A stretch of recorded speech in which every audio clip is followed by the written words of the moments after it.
৭৫-এর 15ই August জাতীয় জীবনে রাজনীতির ইতিহাসে এক মর্মান্তিক ঘটনা, সম্পূর্ণ অপ্রত্যাশিত। আমরা দ্রুত অফিসের দিকে যাচ্ছিলাম, পথে জেনারেল জিয়াউর রহমানের বাসা। কর্নেল সাফাত বললেন যে আমরা ঘটনাটি সেনা উপপ্রধানকে জানিয়ে যাই। তখন তার বাসায় গেলাম, তিনি বেরোয় এলেন, তখন শেভ করছিলেন খুব আর্লি ইন দি মর্নিং। তো আমার কমান্ডার তাকে ঘটনা জানাবার পর তিনি একটি অবিস্মরণীয় উক্তি করেন যে প্রেসিডেন্ট নাই তো কী হয়েছে, ভাইস প্রেসিডেন্ট আছে।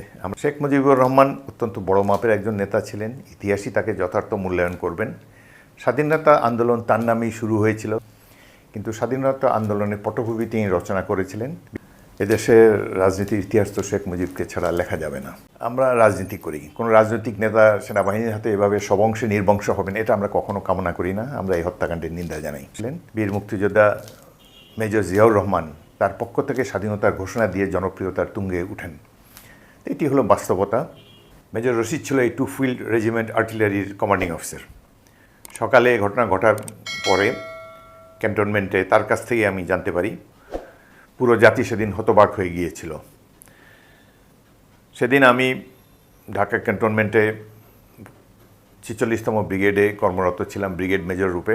তখন একটি ছোট সেনাবাহিনী ছিল, মাত্র 5টা ব্রিগেড নিয়ে গঠিত। 5টি ক্যান্টনমেন্টে 5টা ব্রিগেড, এই ছিল সেনাবাহিনী। সেনাবাহিনী প্রধান মেজর জেনারেল শফিউল্লাহ বীর উত্তম, উপপ্রধান major general Ziaur Rahman Bir Uttom, chief of general staff brigadier Khaled Mosharraf Bir Uttom, এবং 46 ব্রিগেড কমান্ডার ছিলেন কর্নেল সাফাত জামিল বীর বিক্রম। এরা সবাই খ্যাতনামা মুক্তিযোদ্ধা। তো 15ই আগস্টের ঘটনাটি ঘূর্ণাক্ষরে কেউ টের পায়নি, এত গোয়েন্দা সংস্থা কোনো কিছুই আভাস দিতে পারেনি। হঠাৎ করে যখন ঘটে গেল, দেশে এবং ক্যান্টনমেন্টে সবাই হতচকিত, হতবিহ্বল হয়ে পড়ে। 46 ব্রিগেডে 4টি ইউনিট ছিল, প্রথম ইস্ট বেঙ্গল, দ্বিতীয় ইস্ট বেঙ্গল, চতুর্থ ইস্ট বেঙ্গল, 16 ইস্ট বেঙ্গল এবং 2 field regiment artillery. Major Rashid ছিল এই 2 ফিল্ড রেজিমেন্ট আর্টিলারির কমান্ডিং অফিসার। ক্যান্টনমেন্টে তার কাছ থেকে আমি জানতে পারি যে রাষ্ট্রপতি শেখ মুজিবুর রহমানকে হত্যা করা হয়েছে। তখন আমার প্রথম কাজ ছিল কমান্ডিং অফিসারের কাছে যাওয়া, কর্নেল সাফাত জামিলের কাছে গেলাম। আমরা দ্রুত অফিসের দিকে যাচ্ছিলাম, পথে জেনারেল জিয়াউর রহমানের বাসা। আমরা তার অধীনে জেড ফোর্সের মুক্তিযোদ্ধা ছিলাম। কর্নেল সাফাত বললেন যে আমরা ঘটনাটি সেনা উপপ্রধানকে জানিয়ে যাই। তখন তার বাসায় গেলাম, তিনি বেরোয় এলেন, তখন শেভ করছিলেন খুব আর্লি ইন দি মর্নিং।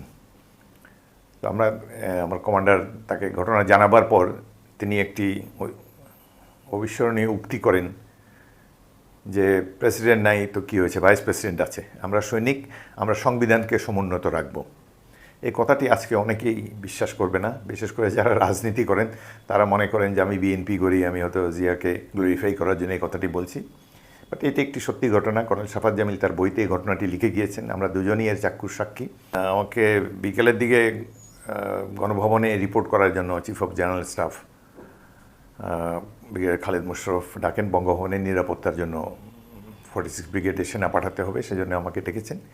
তো আমি বঙ্গভবনের উদ্দেশ্যে একটি গাড়ি নিয়ে রওনা হই। যাওয়ার পথে আমার যেহেতু বিশ্বাস হচ্ছিল না এরকম সত্যি ঘটনা কিনা, আমি 32 নম্বরে যাই এবং গিয়ে এখানে বঙ্গবন্ধুর মৃতদেহটি সিঁড়ির উপরে শায়িত অবস্থায় দেখতে পাইনি। আমি যখন 32 নম্বরে প্রবেশ করি, সেখানে মেজর হুদা বজলুল হুদা আর্টিলারির, সে আমাকে উপরে নিয়ে যায়।